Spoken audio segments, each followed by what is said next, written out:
dia a todos os ouvintes.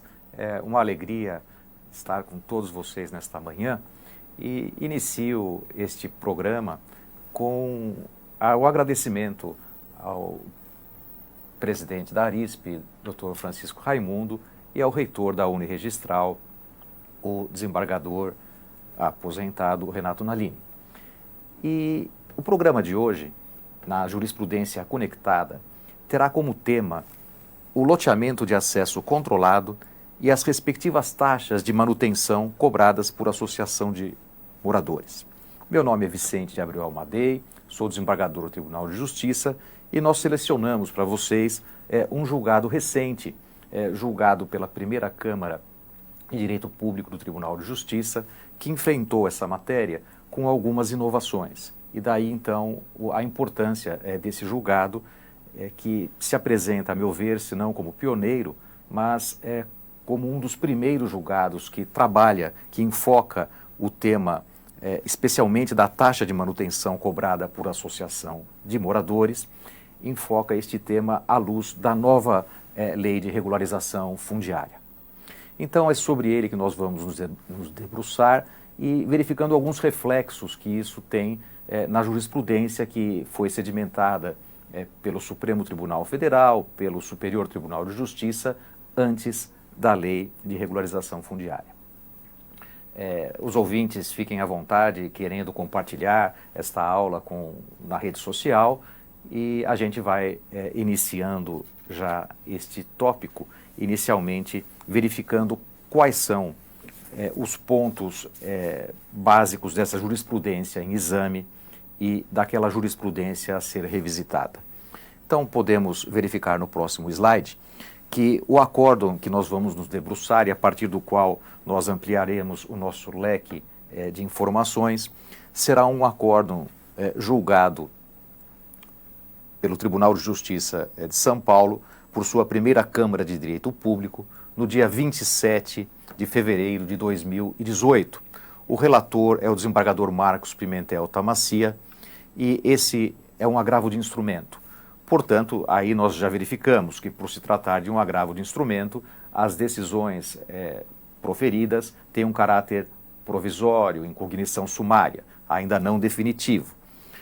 E a novidade deste julgado, como havia me reportado, é porque ele é proferido à luz da Lei 13.465 de 2017, que inovou nesta matéria, a Lei de Regularização Fundiária, inovou introduzindo algumas alterações na Lei 6766 de 79, especialmente no seu artigo 2º, parágrafo 8º, em que disciplina o chamado loteamento de acesso controlado. Na verdade, não há uma disciplina exaustiva, nem precisaria haver, mas apenas dá referência ao loteamento de acesso controlado como uma possibilidade jurídica na matéria do parcelamento do solo urbano, e o artigo 36A, caput e parágrafo único, que trata da cobrança das taxas de manutenção, conservação desses núcleos urbanos.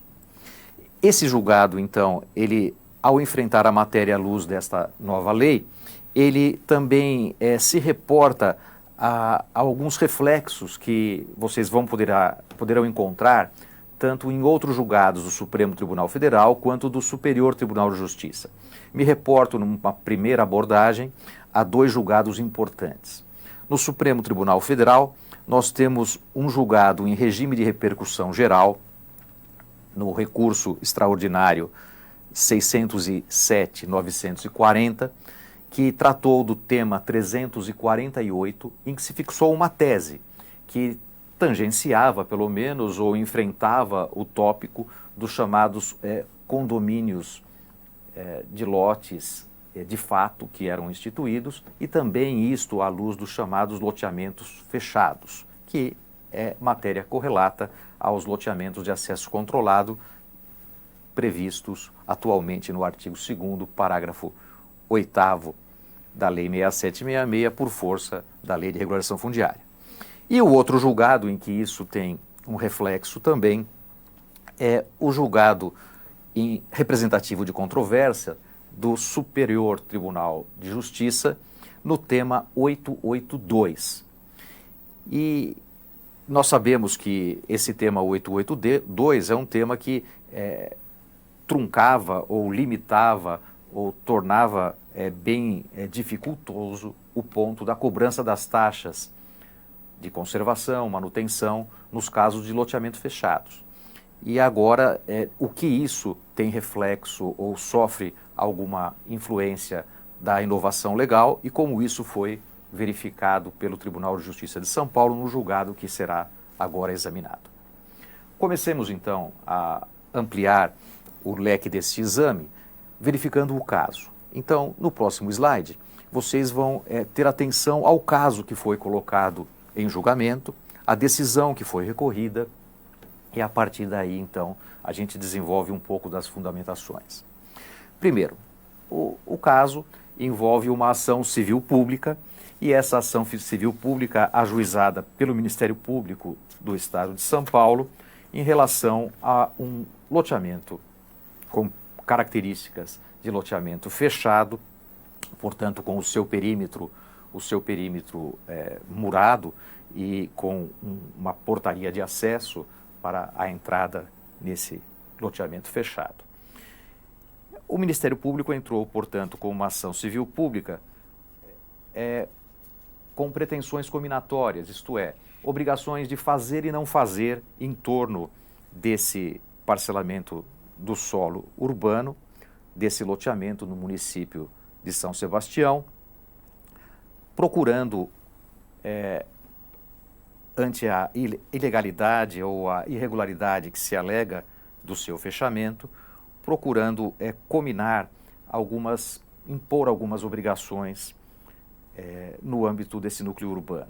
Primeiro, quanto à construção de guarita com cancela na entrada do loteamento. Segundo, quanto à cobrança de valores dos proprietários de lotes pelos serviços realizados no local e também em relação à ocupação de áreas verdes e públicas do loteamento.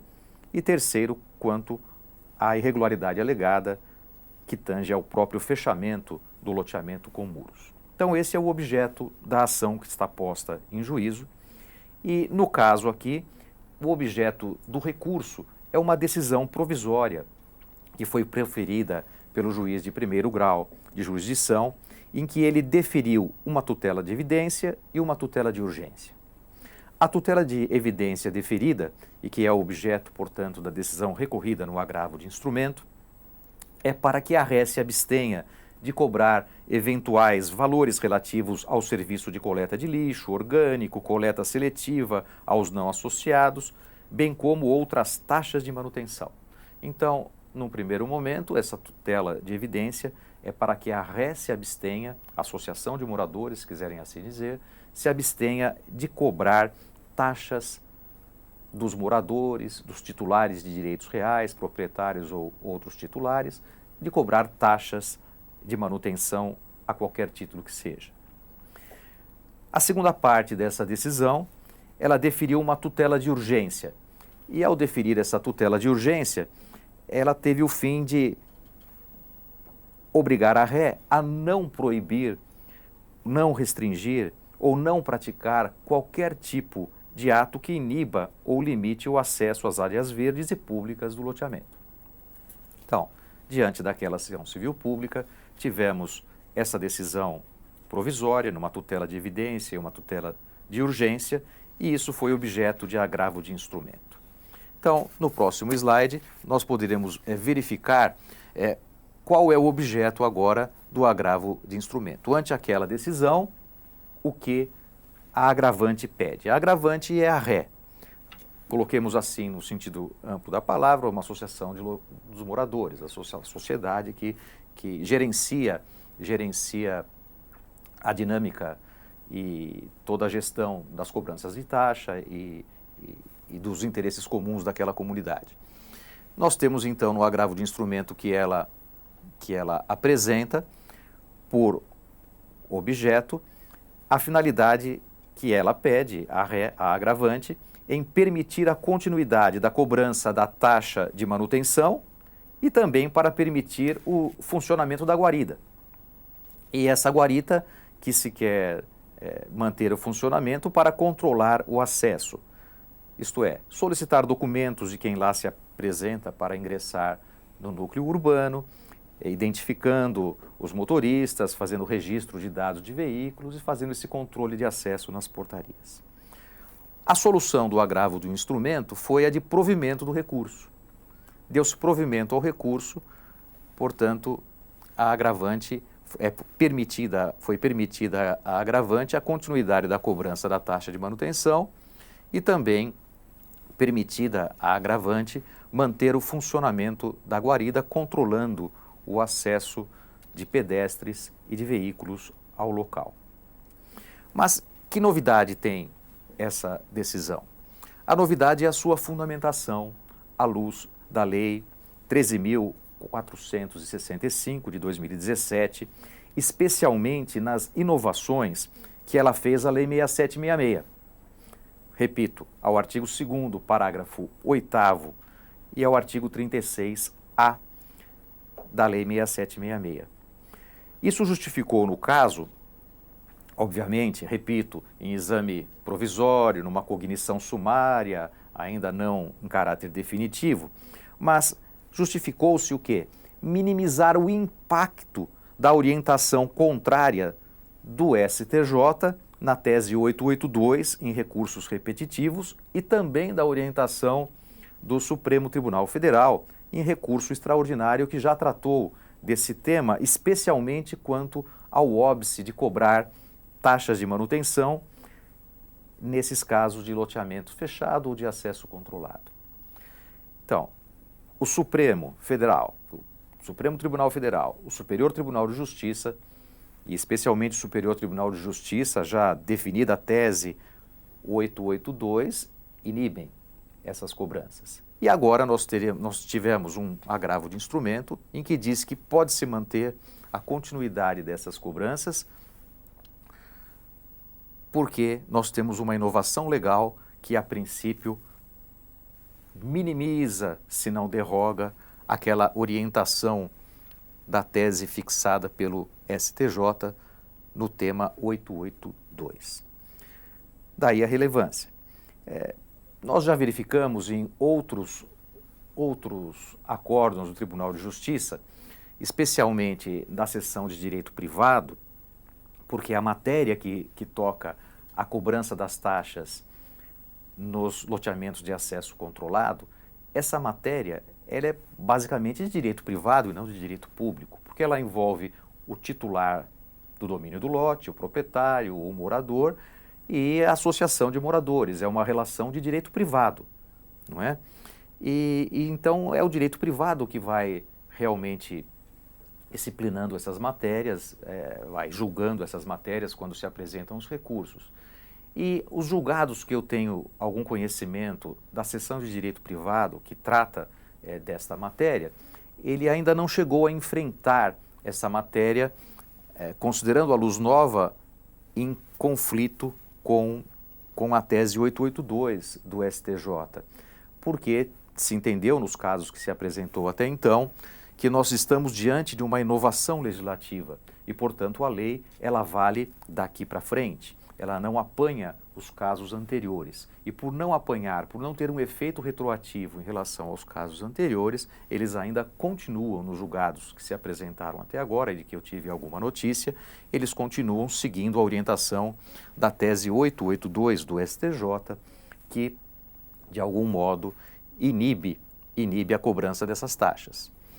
Mas, mais cedo ou mais tarde, a seção de direito privado vai se deparar com o tema do enfrentamento ou do eventual conflito entre a inovação legal e aquela tese do STJ, e o próprio STJ vai ter que, em algum momento, revisitar o exame da sua tese, quer para ratificá-la, quer para modificá-la à luz da nova lei.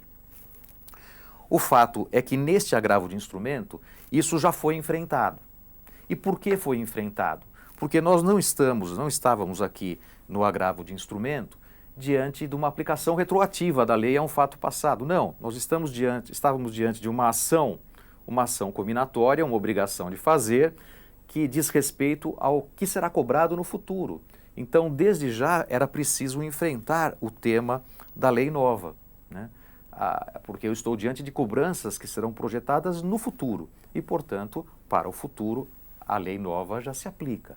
Nós não estamos diante de cobranças de taxas não pagas de um tempo passado.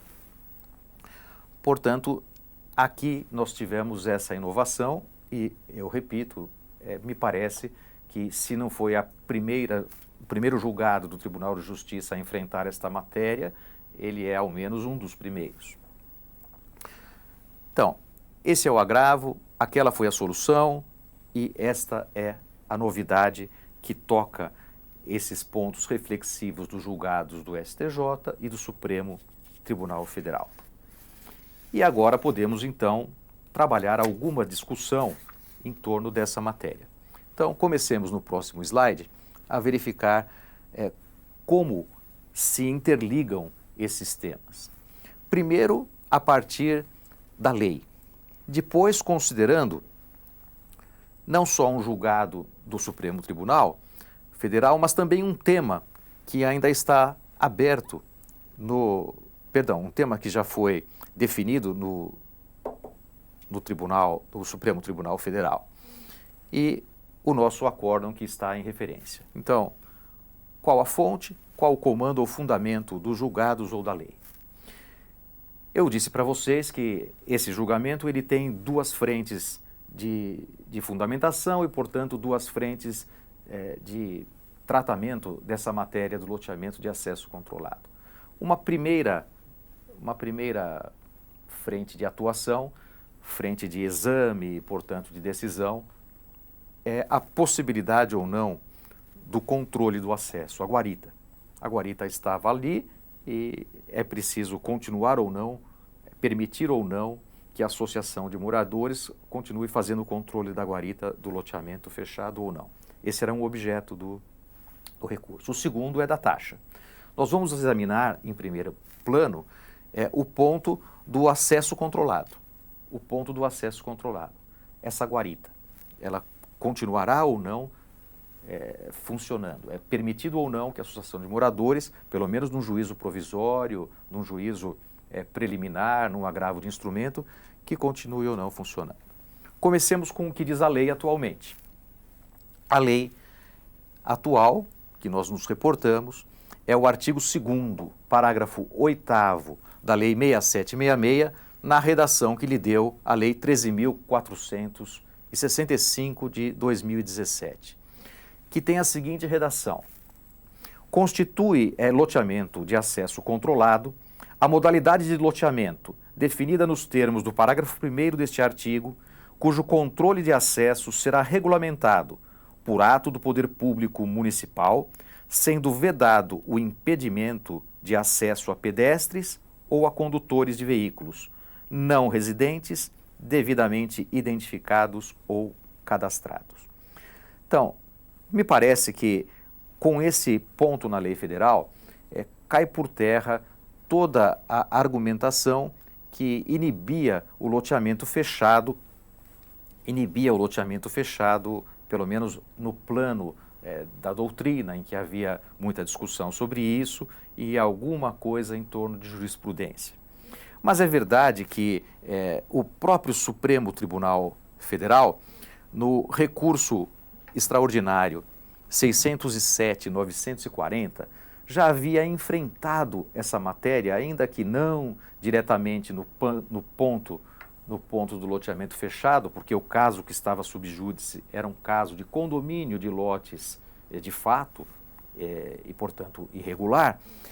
Ele chegou a enfrentar esse tema, dizendo que era viável o fechamento de loteamentos, ou era viável o condomínio de lotes nessas circunstâncias, desde que houvesse uma legislação municipal ou distrital. No caso em que o Supremo Tribunal Federal enfrentou essa matéria, era no Distrito Federal. Então, em síntese, desde que haja uma lei local, ainda que não seja no plano diretor, mas apoiada ao plano diretor, em que isso é permitido pelo município. Em outras palavras, o Supremo Tribunal Federal, a partir deste julgado, que é de 2015, e portanto anterior à lei de 2017, fixou o tema 348. E nesse tema 348, embora ele não se reporte explicitamente ao ponto do chamado loteamento fechado ou de acesso controlado, e também não se reporte especificamente ao ponto do denominado condomínio de terrenos ou de lotes, a verdade é que o julgado que deu substrato a esse tema tinha esse objeto. E o tema foi resolvido com a seguinte tese fixada pelo Supremo Tribunal Federal: os municípios com mais de 20 mil habitantes e o Distrito Federal podem legislar sobre programas e projetos específicos de ordenamento do espaço urbano por meio de leis que sejam compatíveis com as diretrizes fixadas no plano diretor. Então, a tese fixada teve um caráter no seu enunciado mais genérico. No entanto, ao se investigar, repito, o caso que gerou essa tese, este recurso extraordinário, vocês vão encontrar até na ementa deste caso, que foi relatado pelo ministro Teori Zavascki, a seguinte referência: é legítima, sob o aspecto formal e material, a lei complementar distrital, e aqui eu poderia trocar por uma lei municipal, foco é a lei local. Então, é legítima sob o aspecto material e formal, uma lei complementar distrital, que dispõe sobre uma forma diferenciada de ocupação e parcelamento do solo urbano em loteamentos fechados, tratando a disciplina interna desses espaços e dos requisitos urbanísticos mínimos a serem nele observados. Então, é como eu disse, o fundo da matéria, o fundo do caso em exame que deu origem àquela tese fixada pelo Supremo Tribunal Federal, era um fundo relacionado a loteamento fechado. E se entendeu que fechar ou não o loteamento é uma questão urbanística e, portanto, isso está na esfera da autonomia legislativa dos municípios. Os municípios definem, os municípios têm autonomia para definir, conforme a sua legislação, em harmonia ao plano diretor, definir se é viável ou não o fechamento de um loteamento. Esse foi o fundamento que gerou a tese, embora, repito, o caso aqui era um pouco mais complexo, porque embora se utilizou muito do fundamento aplicado à autonomia dos municípios em matéria de loteamentos fechados, o caso em verdade aqui que estava sob júdice não era tecnicamente de loteamento fechado, mas era de condomínio de terrenos, era de condomínio de lotes, não é? Que também houve uma lei distrital permitindo isso e o caso era voltado mais ao condomínio. E por isso ele era um pouco mais delicado, eu diria. Porque nesse caso do Supremo Tribunal Federal, se fosse apenas loteamento fechado, sem problema algum, porque basta realmente a lei municipal que disciplina urbanisticamente se fecha ou não fecha, vias públicas, como vai se projetar e aprovar o parcelamento do solo urbano. Isso é próprio da competência municipal dentro da sua autonomia urbanística. Não há necessidade de lei federal para isso, porque parcelamento do solo é uma faculdade de dispor do proprietário. O proprietário pode dispor a coisa no todo ou em parte. E isso é o que regra a lei federal. Agora, os aspectos urbanísticos é da competência do município. Então, fosse o caso de loteamento fechado, sem nenhum problema, tal como foi o fundamento que eles usaram muito para fundamentar e depois extrair aquela tese, a tese 348 do Supremo Tribunal Federal. Mas em matéria de condomínio de lotes, a coisa já é um pouco mais diversa, porque a matéria condominial, ela não encerra a faculdade de dispor do proprietário como é a matéria de loteamento. Condomínio é uma conformação da propriedade. A propriedade pode ser exclusiva, pode ser em regime condominial, em condomínio tradicional, condomínio edilício, e o tratamento do condomínio, este sim é um tratamento de direito civil e por isso exige lei federal. E a lei federal aqui não havia. Antes da Lei 13.465 de 2017. A partir da 13.465 de 2017, que disciplinou também o condomínio de lotes ou condomínio de terrenos, sem problema nenhum a sua legalidade. Mas até então não havia lei federal dispondo sobre condomínio de lotes. E daí o problema aqui era um pouco mais intricado. No entanto, o julgado do Supremo Tribunal Federal e a tese fixada foi na linha da admissibilidade desses núcleos urbanos e com fundamento no loteamento fechado.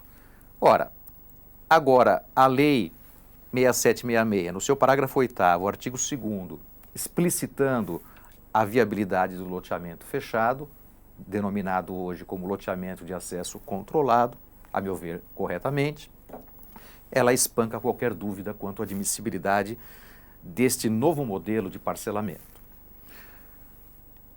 O julgado do Tribunal de Justiça de São Paulo, naquele agravo de instrumento já referido, ele, portanto, conclui, a partir desta evidência, desta novidade legal, que a guarida ela é viável. É viável a guarita que, guardando relação com a segurança do local, em face do poder geral de cautela, não deve ter a sua função de vigilância obstada, desde que não restrinja a entrada de veículos e pedestres. Então é possível fazer o controle de acesso na guarita sem restringir no todo a entrada de veículos e pedestres, apenas o controle. O entendimento básico, isso viola o direito de ir e vir? Não, na medida que apenas controla o acesso, mas não inibe o acesso às ruas, às praças, às áreas públicas que compõem o loteamento. Muito bem. Avançando um pouco mais agora, vamos verificar o segundo aspecto, o aspecto das taxas de manutenção. E aí a coisa é um pouco mais delicada, mais complexa, porque enquanto no controle de acesso, na manutenção de funcionamento das guaritas, o Supremo Tribunal Federal já tinha aquele julgado de 2015 e a lei nova, de alguma forma, apenas ratifica isso, estava mais tranquilo. Mas em matéria de taxas de manutenção, a situação é um pouco mais delicada, um pouco mais complexa.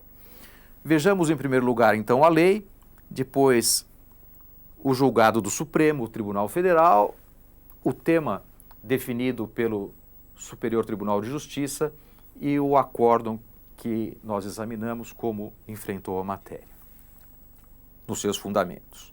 O artigo 36A da Lei 6766 foi introduzido, portanto, pela Lei 13.465 de 2017. E ele tem a seguinte redação: as atividades desenvolvidas pelas associações de proprietários de imóveis, titulares de direitos ou moradores em loteamentos ou empreendimentos assemelhados, desde que não tenham fins lucrativos, bem como pelas entidades civis organizadas em função da solidariedade de interesses coletivos, desse público com objetivo de administração, conservação, manutenção, disciplina, utilização e convivência, visando a valorização do imóvel que compõe o empreendimento, tendo em vista a sua natureza jurídica, vinculam-se por critérios de afinidade, similitude e conexão à atividade de administração de imóveis. Entenda-se, aquela atividade das associações de moradores, aquela atividade das entidades organizadas nesse caráter solidário de administrar, gerir, conservar, manter aquele núcleo urbanístico, essas atividades são assemelhadas, elas têm uma vinculação por critérios de afinidade, de semelhança, àquelas atividades de administração de imóveis. E, de um modo bem evidenciado, aquelas atividades próprias dos condomínios edilícios, onde você tem num prédio de apartamento uma gerência feita pelo síndico, pelas assembleias, uma gerência das coisas comuns do condomínio e também da arrecadação das taxas para fazer frente às despesas do condomínio e a prestação de contas, o síndico, comissão. Ou seja, nós temos aqui uma atividade assemelhada àquelas de administração de imóveis. É o que diz o caput. E o parágrafo único, ele acaba, a meu ver, tendo um peso muito grande dentro desta matéria. O parágrafo único do artigo 36A, ele dirá que a administração de imóveis na forma do caput deste artigo sujeita seus titulares à normatização e à disciplina constante de seus atos constitutivos, cotizando-se na forma desses atos para suportar a consecução dos seus objetivos. Aqui, então, nós temos uma vinculação entre o titular de direito real, os titulares, os proprietários, titulares de direito reais, que daquelas unidades imobiliárias que estamos diante de um loteamento de acesso controlado, os titulares de direitos reais estão vinculados à normatização e à disciplina daqueles atos constitutivos. Ou seja, a ideia, as taxas de manutenção, de conservação desses núcleos urbanos, elas terão um caráter propter rem, no meu modo de ver. E foi assim que o julgado de São Paulo acabou entendendo.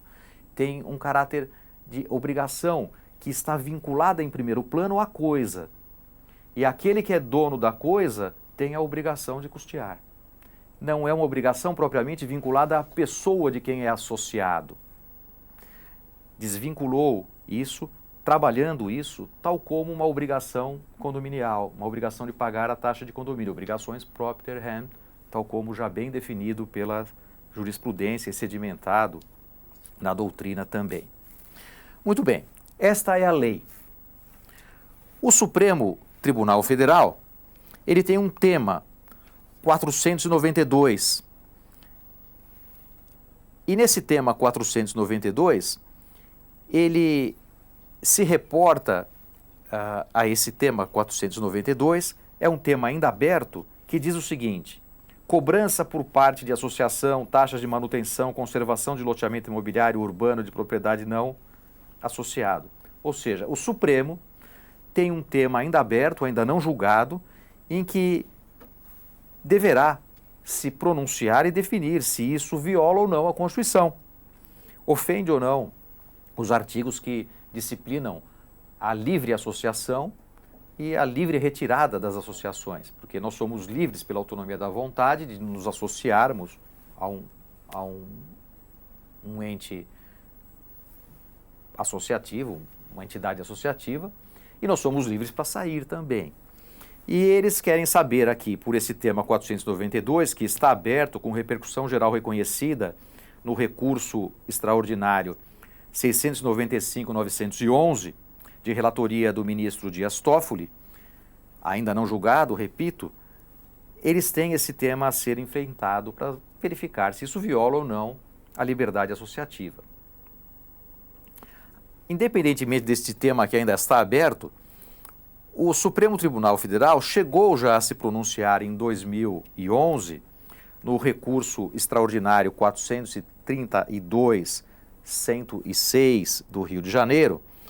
Ele chegou a dizer que não se pode confundir associação de moradores com condomínio, disciplinado na Lei 4.591.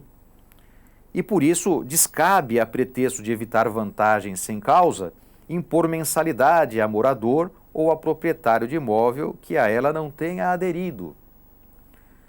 Esse julgado anterior a 2011 parece, a meu ver, que tem um certo desajuste em relação ao parágrafo único do artigo 36A. E aí, então, a importância em se verificar, será que esse artigo 36A ele violará a Constituição? Será que o Supremo entende que ele vai violar ou não a Constituição Federal, mantendo os julgados anteriores e no tema 492 proibindo?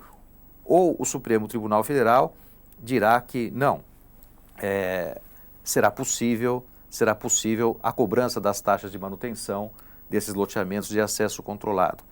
A situação ainda está aberta. No entanto, nós temos um julgado do Supremo lá atrás, antes do artigo 36A, que inibia a cobrança dessas taxas para aqueles que não eram associados. Podemos avançar um pouco mais e vamos verificar agora no próximo slide como enfrenta a matéria o Superior Tribunal de Justiça. O Superior Tribunal de Justiça, ele se debruçou em vários julgados em torno desse ponto e ele fixou uma tese já no tema 882. E essa tese fixada pelo Superior Tribunal de Justiça no tema 882 tem o seguinte enunciado: as taxas de manutenção criadas por associação de moradores não obrigam os não associados ou que a elas não anuíram. Então, eles fixaram essa tese no ano de 2015 em 2 recursos especiais que foram representativos de controvérsia, no sentido de que essa taxa não pode ser cobrada a não ser dos associados. Quem não é associado não está obrigado, quem não anui não é obrigado a custeá-la. E lógico que isso está amarrado ao entendimento do artigo 5º caput, itens 17 e 20 da Constituição Federal, que garantem a liberdade associativa e, deste modo, ninguém é obrigado a se associar ou manter-se associado a entidade alguma. Então, daí o choque deste tema com o artigo 36A, parágrafo único, que eu me reportei.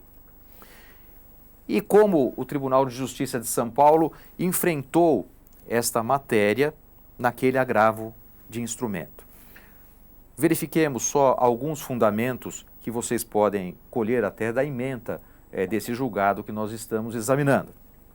Primeiro, com o advento da Lei 13.465 de 2017, especialmente do seu artigo 36A, que tornou o tema com deslinde até então pacífico na jurisprudência, contando inclusive com orientação expressa do Superior Tribunal de Justiça e do Supremo Tribunal Federal, tornou esse tema nebuloso, haja vista o reconhecimento dos loteamentos fechados como condomínios de fato, equiparando ambas as figuras jurídicas e, igualmente, a atividade das associações de proprietários com a atividade de administração de imóveis.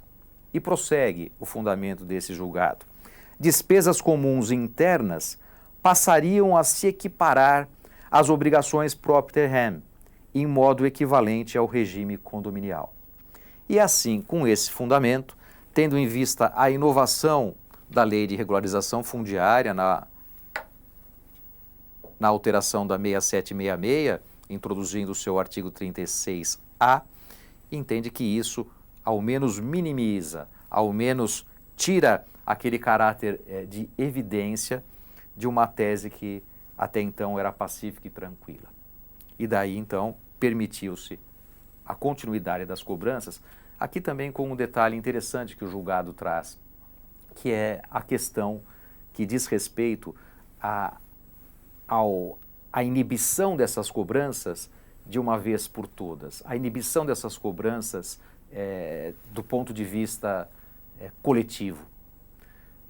Preferiu-se, então, deixa a associação continuar cobrando e qualquer questionamento individual vai ser discutido em que ponto? Vai ser discutido no ponto da relação de direito privado perante as seções de direito privado do Tribunal de Justiça, que são as competentes para resolver as questões privadas. Portanto, essas relações entre o titular e a associação na cobrança dessas taxas.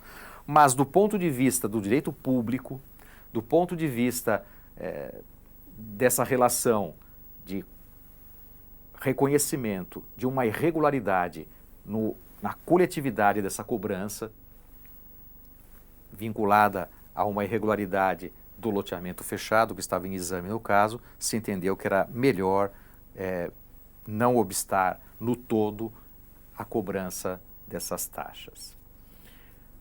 Ora, isso nos coloca diante de um julgado que nos pareceu de bastante relevância nessa matéria, porque será uma matéria, sem dúvida, que ela terá que ser enfrentada pelos tribunais superiores, a nova lei terá que ser examinada, especialmente o seu artigo 36A, frente a eventual ou não inconstitucionalidade com o artigo 5º caput, itens 17 e 20 da Constituição Federal.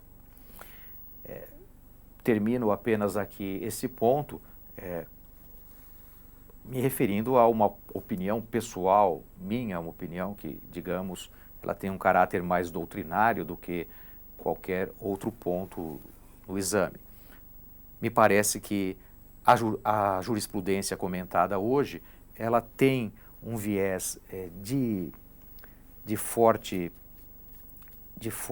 impacto, mas também um viés de regularidade naquilo de apoio à constitucionalidade do artigo 36A. E me parece realmente que essas obrigações são obrigações, hoje em dia, de caráter propter rem, são obrigações que estão em maior adequação à realidade das coisas justas dentro desses núcleos urbanos, porque elas apresentarão uma melhor conformação com as normas constitucionais e infraconstitucionais, estimulando a vida associativa, sem obrigar a permanência ou o ingresso de alguém numa associação, mas ao mesmo tempo preservando a solidariedade e a boa-fé no trato dessas coisas de interesse comum daquele núcleo urbano, evitando assim enriquecimento sem causa de uns em detrimento de outros. Então, me parece que seria compatível uma interpretação em que associar-se ou não a esta associação de moradores, sair dela ou não, é livre. Todos podem manter a sua liberdade de associar-se ou de se retirar de qualquer entidade. No entanto, todos que estão dentro de um núcleo urbano em que gerem o interesse comum de todos, têm uma obrigação vinculada à coisa, né, uma obrigação propter rem, de custeá-la, de pagar pela manutenção daquele núcleo urbano. E daí a diferença estaria apenas em que os associados, eles terão como participar na gestão dessa associação. Aqueles que não quiserem ser associados, eles estarão apenas privados dessa participação, desse controle de gestão, dessas decisões de gestão administrativas daquele núcleo urbano. Mas isso enquanto, por decisão deles, eles se privarem disso, porque a qualquer momento, pelo interesse que eles têm, eles poderão ingressar nessa associação e eles poderão participar efetivamente daquilo que também gere o seu interesse. Mas uma coisa não parece justa dentro da gestão desses núcleos comuns urbanísticos, que gerem interesses coletivos de todos, é que eles não participem no pagamento das taxas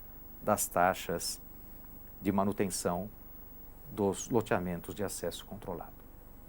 Então, com essas referências, com esta jurisprudência que me pareceu relevante na matéria e que provoca uma rediscussão de toda essa jurisprudência até certo ponto consolidada, pelo menos no Superior Tribunal de Justiça e com viés de consolidação no Supremo Tribunal Federal, ela provoca uma rediscussão da matéria que ainda está em aberta e que será enfrentada pelos nossos tribunais cada vez com uma densidade maior de fundamentos e de atenção em busca da coisa justa nas coisas da cidade.